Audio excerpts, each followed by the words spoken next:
Ya, pemirsa, heboh skandal Pertamax rasa Pertalite. Betulkah demikian? Malam hari ini kita akan langsung membahasnya dengan para narasumber yang sudah hadir tentunya di Apa Kabar Indonesia Malam untuk membahas mengenai tanda tanya besar yang mungkin muncul di tengah masyarakat setelah kemudian pengungkapan kasus korupsi tata kelola minyak mentah dan juga produk kilang. Sudah hadir malam hari ini bersama kita ada Pak Sofiano, pengamat energi kita malam hari ini sudah bergabung. Pak Sofian, apa kabar? Sehat, Pak?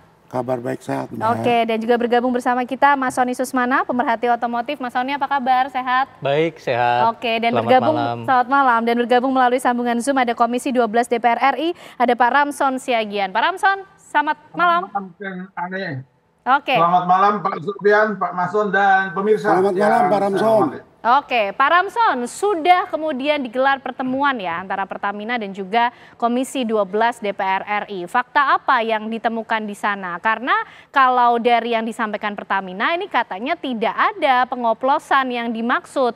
Tapi pihak Kejaksaan Agung ini membantah, bahkan kemudian ada tersangka yang diinformasikan ataupun juga mengakui adanya proses pengoplosan itu. Dia memiliki peran di situ. Seperti apa Pak Ramson?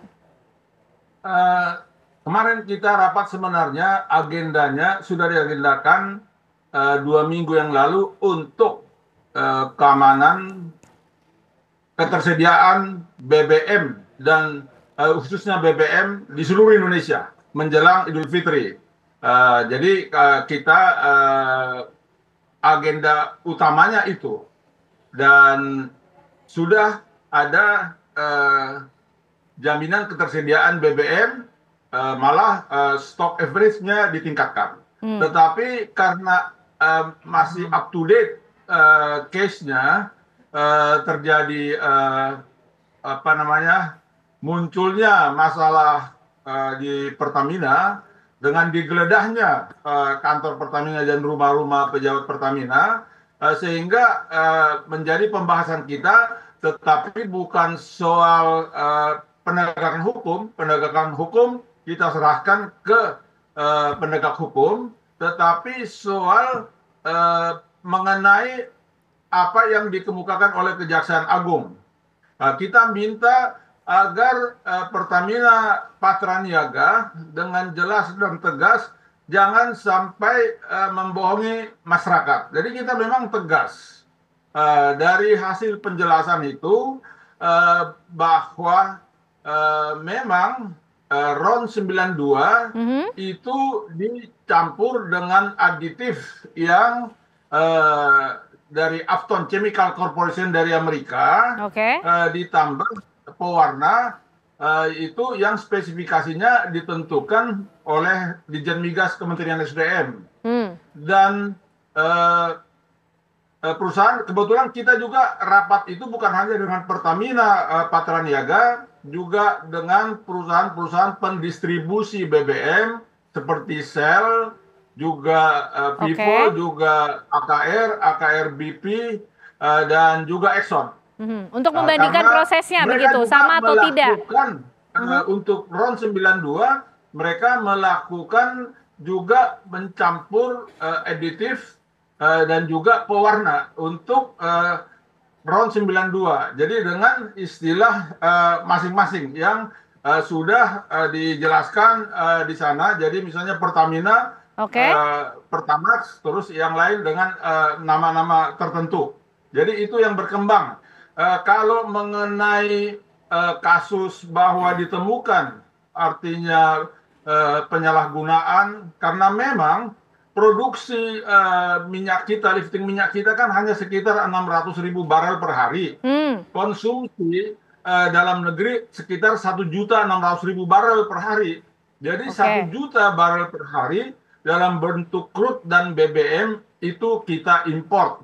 Kalau ini kan urusan ataupun tupoksi dari penegak hukum untuk betul-betul menyelidiki mengenai yang dituduhkan oleh penegak hukum bahwa ada penyalahgunaan sehingga terjadi kerugian negara. Pak Ramson, artinya DPR kalau mengenai Pertamax tersebut, formulanya memang RON 92 ditambah dengan aditif dan juga dibeli warna. Oke, artinya DPR melihat tidak ada pelanggaran begitu ya dalam proses material dari RON 92, kemudian tidak ada pengoplosan yang kemudian dimaksud, begitu?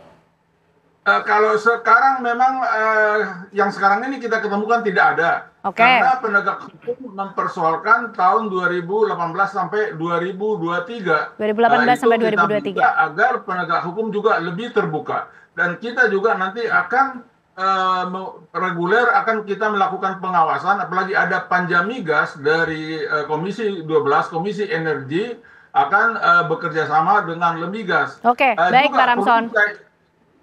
Saya informasikan bahwa kilang kita hanya memproduksi BBM ataupun gasolin Pertalite sekitar 1 tahun untuk tahun 2023 83.104.000 barel atau setara 13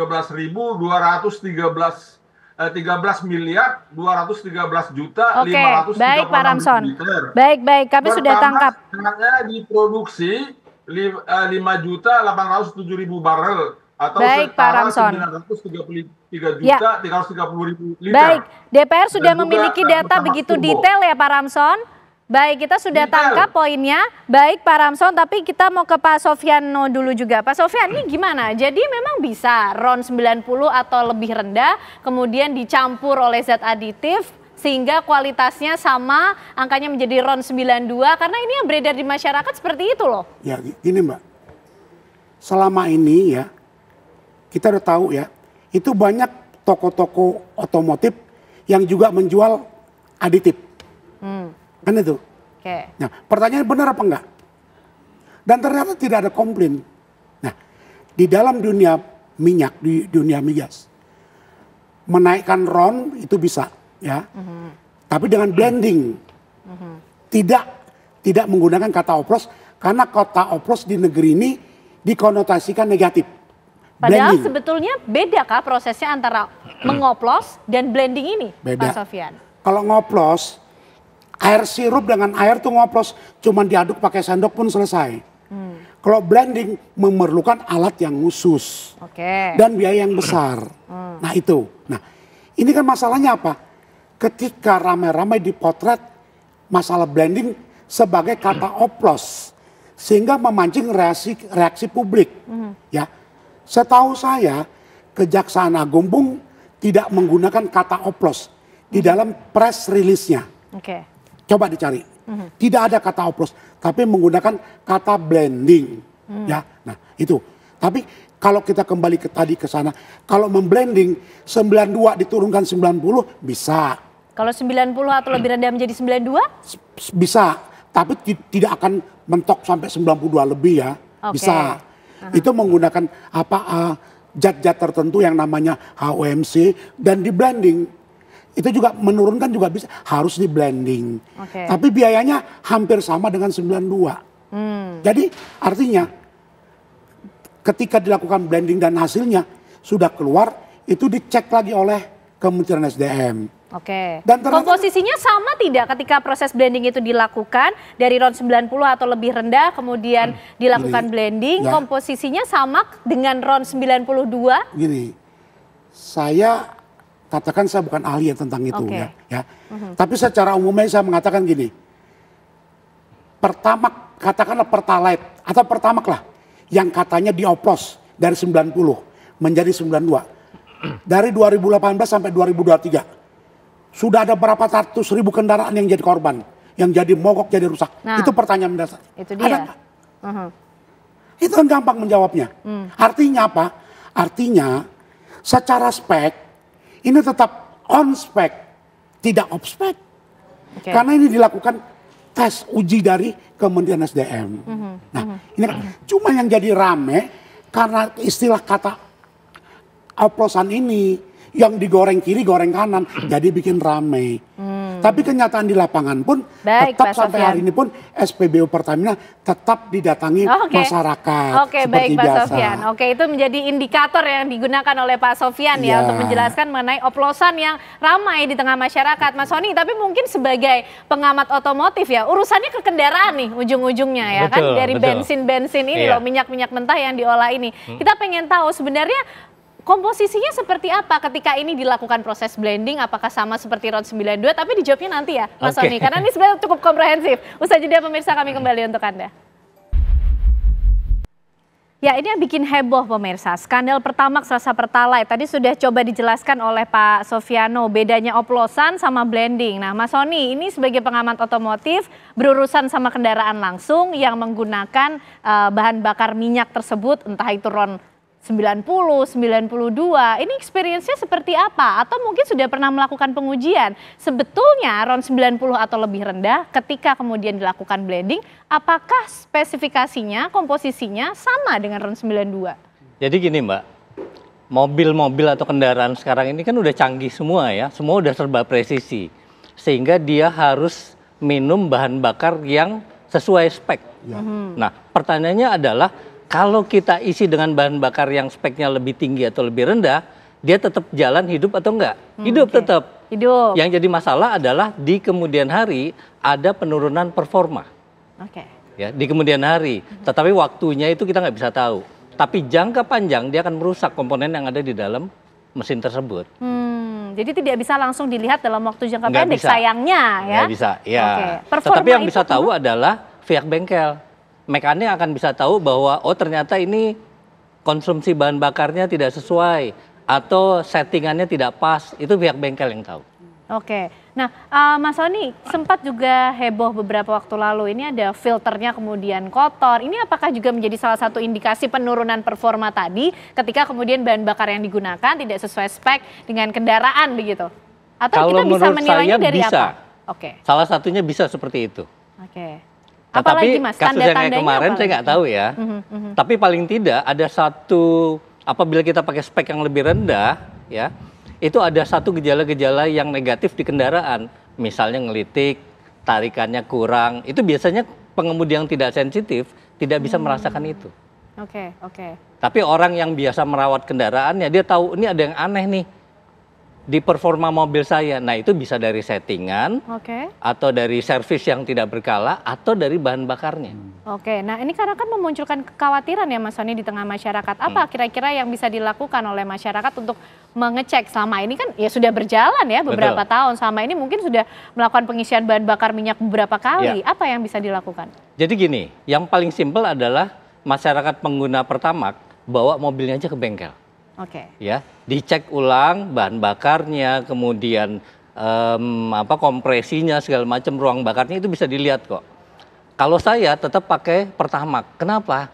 Dalam kondisi seperti ini pasti ada perbaikan oleh manajemen Pertamina. Pasti seperti itu. Kualitasnya kemudian menjadi diperhatikan kembali ya. Efek dari kasus ini. Betul. Nah ini menarik nih, sebagai pengguna juga tadi Mas Sony, kembali kita ke Pak Ramson. Pak Ramson, ini kan kemudian sudah heboh di tengah masyarakat. Selama ini masyarakat ngisi Pertamax dengan harapan menjaga kondisi kendaraannya juga tetap memiliki kualitas yang baik, kemudian performa yang baik. Nah, tapi ternyata ada kasus ini yang membuat masyarakat mungkin trust issue juga begitu loh. Kenapa kemudian menjadi seperti ini? Nah, kalau sudah begini, nanti ke depan pengawasannya seperti apa yang akan dilakukan DPR? Pertama, sebenarnya yang memunculkan isu itu atau informasi itu dari penegak hukum. Tetapi kemarin Kejaksaan Agung sudah meminta publik tak khawatir. BBM yang beredar bukan hasil oplosan ataupun khususnya untuk Pertamax. Jadi DPR RI akan terus melakukan pengawasan. Kemarin juga kita betul-betul melakukan penyelidikan juga pada saat rapat itu. Kita tanya semua, baik perusahaan-perusahaan swasta yang mendistribusikan BBM khususnya RON 92. Karena ini kan persoalannya yang muncul bahwa ada informasi bahwa Pertamax itu katanya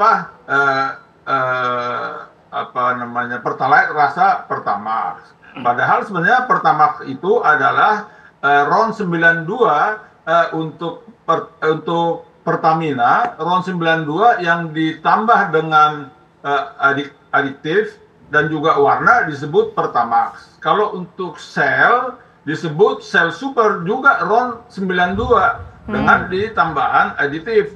untuk meningkatkan efisiensi dari bahan bakar tersebut. Kalau untuk British Petroleum juga menggunakan RON 92, juga ditambah aditif dan juga ada pewarnanya karena itu spesifikasi dari Ditjen Migas. British Petroleum namanya disebut BP 92.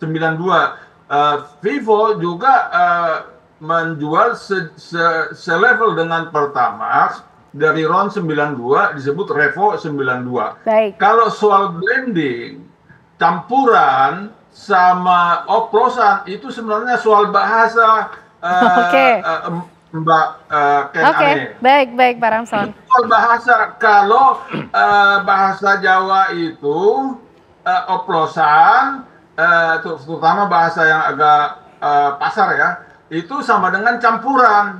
Bahasa Indonesia, blending bahasa Inggris. Jadi sebenarnya kalau RON 88 itu yang katanya diimportkan RON 88 dari 92. Jadi kalau Pertamina Refinery kilang kita sudah memproduksi RON 92, memproduksi RON 95, memproduksi RON 98. Tetapi produksi kilang Pertamina itu hanya 40% untuk konsumsi Pertamax. Kalau RON 88 itu diimpor. Kalau RON 88 di blending oleh misalnya Pertamina Patraniaga dengan RON 98 itu bisa menghasilkan RON 92. Ini memang harus dijelaskan oleh Pertamina Patraniaga. Jadi dengan juga oktannya tinggi. Jadi RON 98 Baik, Pak Ramson. Blending dengan RON 88 bisa menghasilkan RON 92. Itu namanya blending kalau bahasa Inggris. Kalau bahasa Pak Ramson. Kalau bahasa Jawanya dioplos. Baik, kita tangkap informasinya Pak Ramson. Jadi ini kita juga akan terus meminta kita melakukan pengawasan terhadap Pertamina soal itu. Apa yang mereka lakukan untuk menghasilkan RON 92? Apa murni itu yang diimpor RON 92, apa murni dari kilang 92, apa memang dulu pernah dicampur RON 88 dengan RON 98 yang menghasilkan RON 92. Baik Pak Ramson, terima kasih. Intinya mereka hasil dari rapat kemarin. Coba kita konfirmasi ke Pak Sofiano juga ya Pak Ramson. Sesuai spesifikasi dari Ditjen Migas. Baik, kita coba tanyakan juga ke Pak Sofiano. Pak, ini kalau kita bicara soal spesifikasi RON 88, 90, 92, 98, ini kan mereka punya karakteristiknya masing-masing. Tadi zat aditifnya ditambahkan, ini ada aturannya, legal, dan memang itu biasa dilakukan dengan proses blending tadi karena sudah sepakat nampaknya. Narasi ini soal narasi aja kok, oplosan atau blending. Seperti yang Pak Ramson bilang ya, kunci terakhir dari produk BBM ini itu diujinya di Dirjen Migas. Ketika Dirjen Migas sudah mengeluarkan sertifikat bahwa ini sudah layak edar, artinya kualitasnya sudah memenuhi syarat. Ya kan? Kalaupun tadinya dia merupakan 90 yang dinaikkan menjadi 92, kalau itu sudah di Dirjen Migas, kemudian sudah mengatakan itu sudah on spec, udah gak ada masalah, kan itu. Nah ini kata kuncinya. Tadi seperti Pak Ramson bilang juga tadi, katanya Kejaksaan Agung sudah mengatakan clear, ya kan? Itu bukan oplosan, kan itu. Ya udah jelas. Jadi artinya apa? Kita harus kembali ke titik pertama persoalannya adalah kasus import BBM. Itu yang jadi masalah. Harus diperhatikan justru. Jangan sampai ini kita lari dari ini. Kan ini masalah blending, masalah oplos, ini bagian dari yang utama ini. Kan ini yang harus jadi pertanyaan. Itulah harus tadi, diusut tuntas. Baik Pak Sofiano. Karena penggunaan kata-kata itu tadi akhirnya bikin rame. Karena, itu aja sebetulnya. Penggunaan kata-kata ini tentunya juga lahir dari kekhawatiran masyarakat Pak Sofiano. Tapi Mas Sony, bagaimana menyikapi huru hara yang terjadi di tengah masyarakat nih ya kan? Karena udah heboh gitu kan. Dari semalam juga setelah kasus ini diungkap, apa kemudian yang harus diambil sikapnya oleh masyarakat? Ya pilihan kembali ke masyarakat sih ya. Kalau saya sih tadi ya tetap saya pakai Pertamax. Karena dari isu ini justru malah Saya rasa manajemen Pertamina akan melakukan perbaikan-perbaikan lah dari kualitasnya. Dan itu kita manfaatkan. Oke. Jadi justru tetap menggunakan Pertamax saja. Tetap. Gitu Produk kan? dalam negeri nomor 1. Produk dalam negeri nomor 1. Oke, itu yang menjadi pesan. Terima kasih Mas Sony, Pak Sofiano, terima kasih Pak Ramson, juga terima kasih malam hari ini sudah bergabung bersama kami di Apa Kabar Indonesia Malam. Kita tunggu pengusutan tuntas dari kasus ini ya. Terima kasih semuanya, sehat selalu. Pemirsa, usai jeda Apa Kabar Indonesia Malam tentu masih akan menemani Anda dengan sejumlah informasi lainnya. Tetaplah bersama kami.